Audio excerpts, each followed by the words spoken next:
Hi again, more TI BA2 Plus calculator, the great financial calculator. And today we're going to do the heart of this calculator, which is the TVM worksheet, or the time value of money.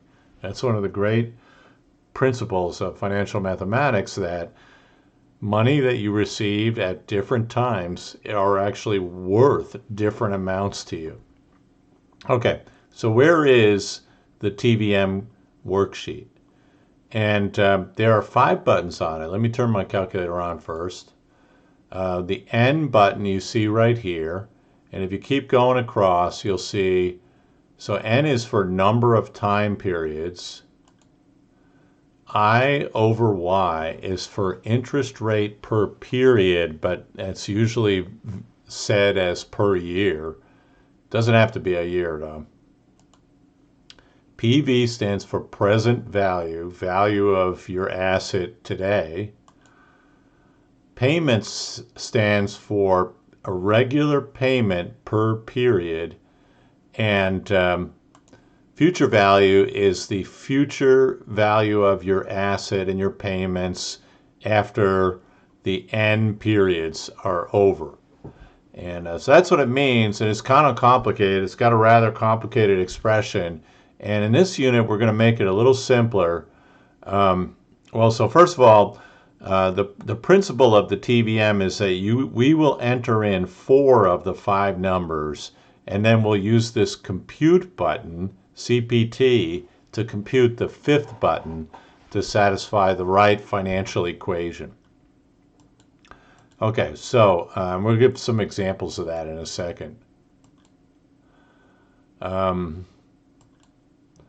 All right, in this unit, we're always going to assume that payment is never changed, so that will always be 0. And you can check what's in there at any time by using the recall button. If you say recall payment, I just reset that, that's 0. So all of them should be 0 right now. Okay, so let me clear that. And okay, so in the textbook that we have been following by Federer Voller and her co-authors, that's covered in the annuity chapter, in chapter 3, how to use payment. Okay, and by the way, if you were using the TVM beforehand, you can say second clear TVM, and that restores all the numbers to 0. And here's how you enter numbers. Like if I want to, I can say 4, and then I push the number, and that means N equals 4. And I can say 5, push the number, I of Y. And I say 102, push the number for present value, and 20 for payment, I push the number, and that puts that in there. And 256, push that in for FV, and that puts that in there. Now, these do not satisfy. There's a little symbol there saying they don't really work together. They don't satisfy the TVM equation. You can look at them. If I say recall IY, that's what I put in there. And then you say second clear to set them all back to 0. So let's do that, and let's use it to do something for real. Okay. Here's what the TVM equation is, assuming that the payment key is 0. And it should look familiar if you've been studying compound interest. The present value times the quantity 1 plus the interest over 100 raised to the nth power plus the future value equals 0. And so in order to make this equation true, one thing that you must realize is that present value and future value have to have different signs. If one is positive, the other is negative, and vice versa.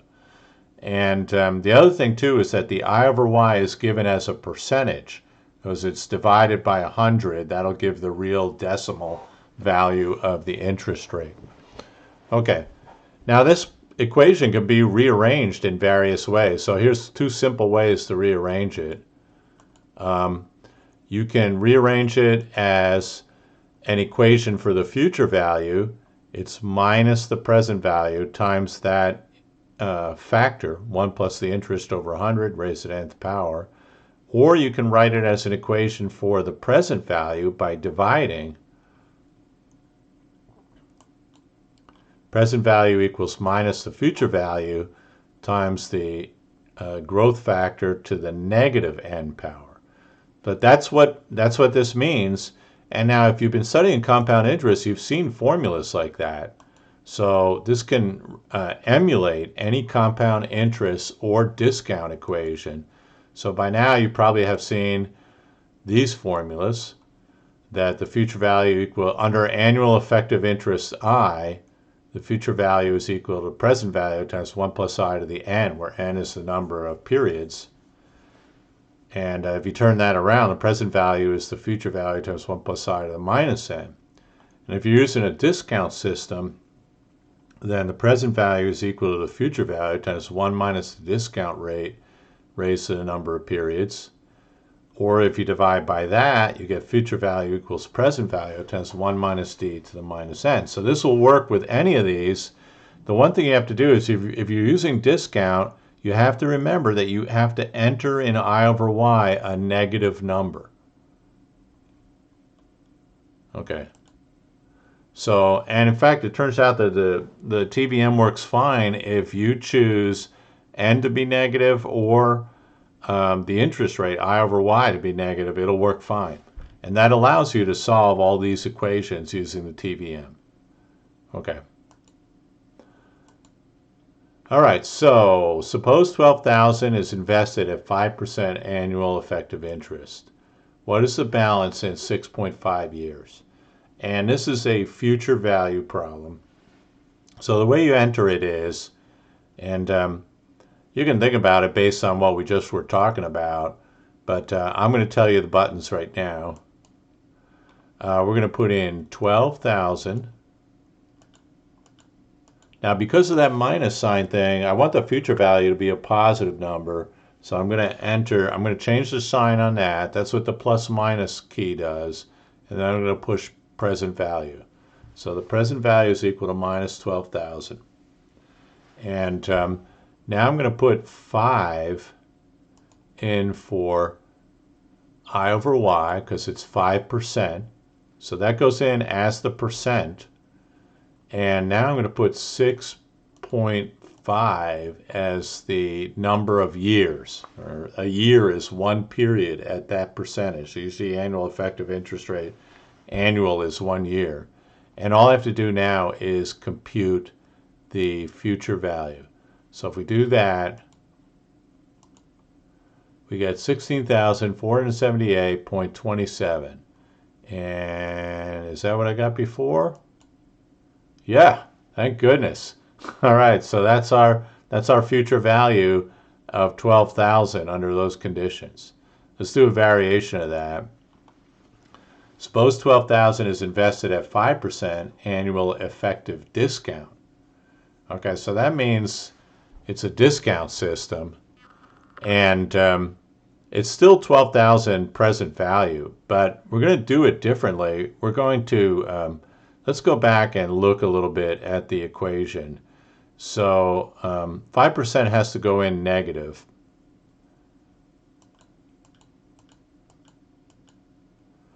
So the future value is equal to present value times 1 minus d to the minus n. So you could actually put the present value in and choose both d and n to be negative. You see how they both have to be negative. Or if you don't like that, you could put the present value, you could put the present value in as the future value, and then okay, well, let's get to it here. So take a look at these and then see how you're going to do it, and I'll do it on the next page. Let's go back to the discount problem. All right, same conditions here. So I'm going to put in 12,000 with a minus sign in the future value. And now I'm going to put in 5 with a minus sign as the interest rate. So that's what we did here. 12,000 minus 12,000 gets put in as future, and 5 with minus gets put in interest rate. So normally, with negative interest rate, the value of your asset declines over time. So I'm going to put in 6.5 in for the number of years. And now I'm going to compute the present value. And you'll see that I get 16,748.57. And so that would be the future value of 12,000 under the discount system. And you can see that I got this before as well. So compute present value. So you can think of discount as negative interest and time is reversed. I put the 12,000 in as the future value and computed the present value to get it out. And it's a really kind of useful little shortcut to doing discount problems. All right, one more problem here. All right, suppose 12,000 is invested at 5% nominal discount, convertible quarterly. So now we have a different kind of interest rate, and it's a quarterly rate, so that means I have to think about the number of quarters. And it asks the same question, what's the balance in 6.5 years? So we're going to work in terms of quarters instead of years. And what's the number of quarters in 6.5? We're going to say 6.5 times 4 equals 26 quarters, and that goes in for n. Okay, so now the interest rate is not 5% for a nominal discount convertible quarterly. It's 5 divided by 4, if you remember how nominal rates work. So it's 1.25%. And because it's a discount, I'm going to put a negative sign on it, and I'm going to put that in for the interest rate. So we now have 26 quarters, negative 1.25% interest. And again, I'm going to put the 12,000 not into the present value, but into the future value. And so we're all set to compute the present value and answer the question. So let me write out what the buttons are there. So I said 12,000 minus into the future value, 5 divided by 4 minus into the interest rate, and 6.5 times 4 into the number of periods. Okay, so compute present value.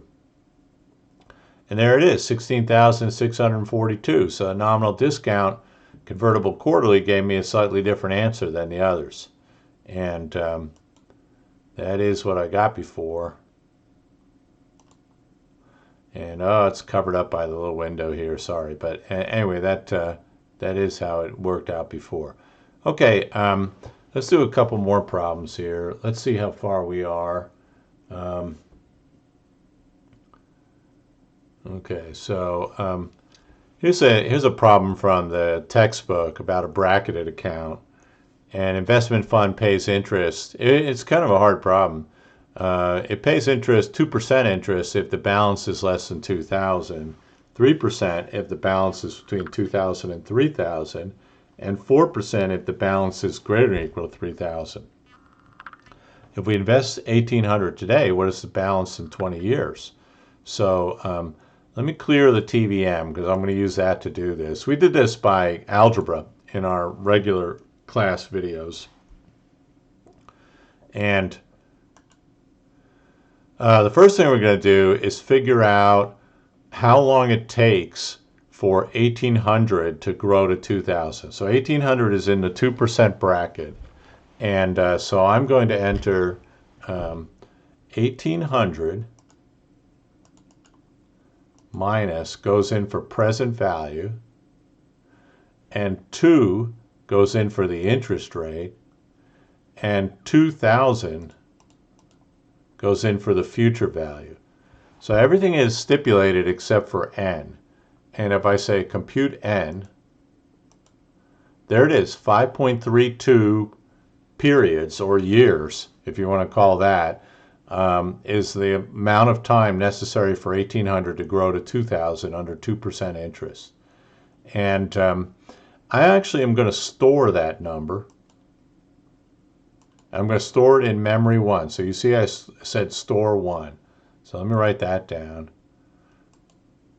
So it's 5.320532, and we stored it in memory 1. So at that point, our balance is 2,000, and we've gotten to the 3% bracket. So now we want to know how long it takes for us to get to 3,000, to get to the 4% bracket. So we put in 2,000 minus, in for present value, 3,000 in for future value, and we're going to put in 3 for the interest rate. So let's just write down buttons that would do that. So 2,000 minus for present value, 3 for the interest rate, 3,000 for the future value. And if I say compute n, I get 13.7 years. And now that's in addition to the 5 years that we already occupied. So I am actually going to use a new feature of the store here. You can say store plus 1, and that added the number here to memory 1. So you see that if I say recall 1, it's 19.03 years, which is less than 20 years. So there will be about 1 year that we are in the 4% bracket. So to work that out, we're going to be starting with 3,000 and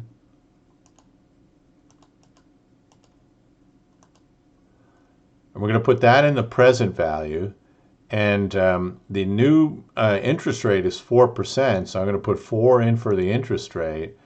And for the number of years left, well, it's 20 years minus the time that we've already occupied, so that'll be, let's just write it out as 20 minus recall 1 equals, so 0.96 years, that goes in for n. And now we can say compute future value. And there it is. That's our final answer. So let's write that out. 3,000 minus goes in for present value, 4 for the interest rate, 20 minus recall 1 goes in for n. And we compute the future value, and we get exactly this number here, which you'll see on the notes. Okay. All right, so that's that problem. And let's see if we have another problem we could do. Okay, this is a really simple problem. Fund pays 5% for the first 3 years, 5.5% for the next 2 years from 3 to 5, and 6% from 5 to 9, so next 4 years.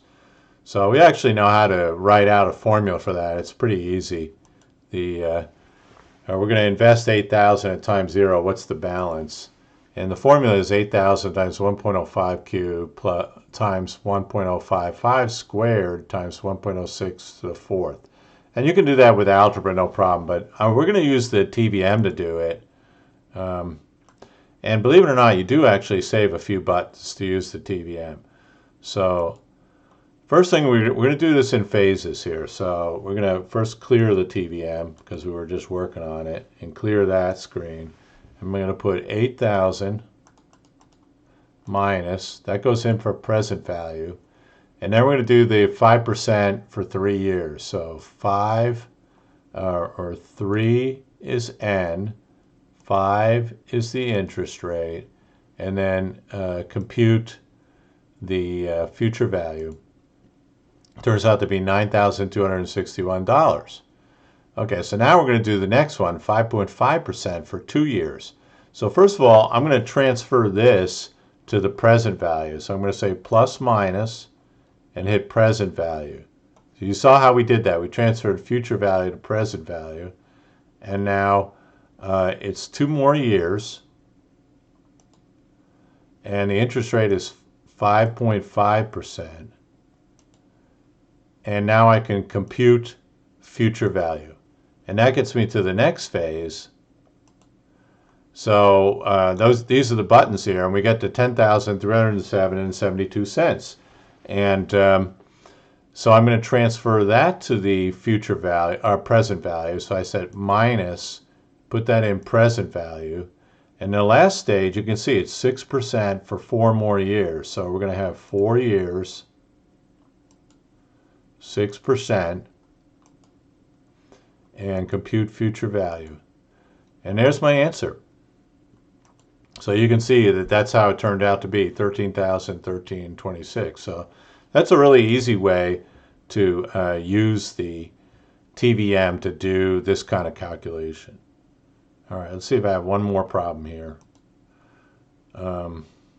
Yeah, so look over that and practice how to pass the future value back to the present value and vice versa. Here's, by the way, the algebraic way. You can count.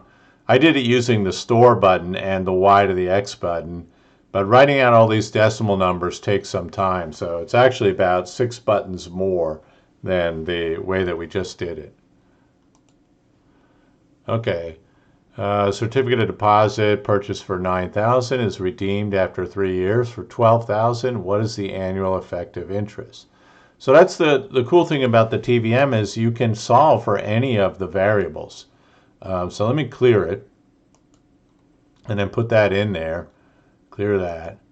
So it's going to be 9,000. Remember to enter with a minus sign. I may show you what happens if you don't do that. 12000 and put that in for future value. So we have present value is negative 9,000. Future value is 12,000. And it's 3 years. So we put 3 in for n. Okay, and now the only variable I have left is the interest rate. So if I say compute the interest rate, there we go, 10.06%. And that's my answer. Very easy to do. Okay, let's see what happened. What happens if I had put in 9,000 for present value? So now I have 9,000 for present value, 12,000 for future value. And if I hit compute now, compute the interest rate, it says error. Who knows what number 5 is, but what it means is that they had the same sign. There is no solution to the TVM equation. So at that point, all you have to do is say clear and correct it. You can pull out the present value and change that to minus and hit present value. So now it's okay, and then I can do that, and I get my answer again. Or you can pull out the present value, make it positive again, and make the future value negative. But one of them has to be negative and the other has to be positive in order to get a solution. So if I say compute interest rate, there it is, same answer again. Okay, well that's it for this unit. That was kind of a long one, but the TVM is such an incredibly important part of the BA2, and I hope that helped explain it a little bit. All right, see y'all later.